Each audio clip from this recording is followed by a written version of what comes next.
To me, my biggest aha moments have been when I have allowed myself the time and the space to really connect with my guides, to work with my guides, and allow them to be part of my life every single day.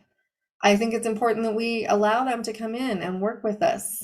This is how we grow, literally. I remember, I'll tell you a story real quick before we end here for today. I remember when I was really getting into guide work and I was really into mediumship. I had done my mediumship training. I hadn't done my teacher training yet, but it was kind of in between that. And I remember my guides nudging me, telling me that I needed to go out on social media and I needed to start talking and sharing my information. And that girl back then did not have the courage and strength she has today. I basically told my guides they could go shove that up their ass. And I wasn't having any of it. I wasn't going to do it. There was no way. I was still living in that fear of leaving the Mormon church, having people in my faith judge me for who I am and for what I did. I was still living in just a lot of fear and was just in a really, I was growing, but I was still in a lot of fear.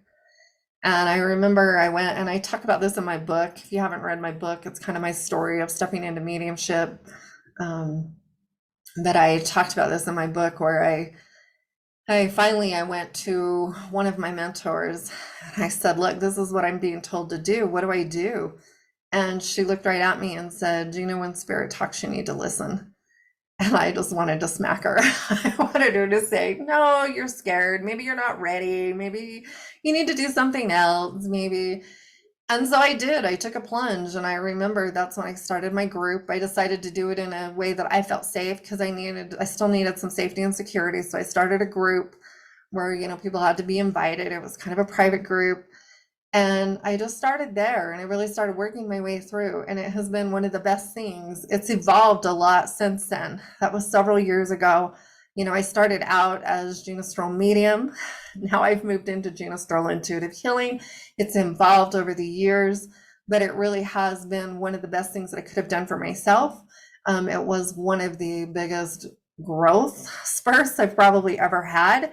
It was scary to start talking in a public platform about mediumship and spirits and grounding and really stepping into intuition and it was scary for me to start talking about all those crazy woo-woo things that nobody's talking about. But when we listen to our guides, when we listen to our spirit team, that's when amazing things will happen. And if I had chosen not to do that, I wouldn't be here sitting here today. I've said that a million times. I would not be here today. I would still be sitting in my fear. I would still be that small person. And I think of all the people that I have been able to work with since then, and I wouldn't take any of it back. So sometimes we might be asked to do hard things, but it's so important to listen to our guide team. They know us better than we know ourselves, and they allow us to be ourselves by pushing us and nudging us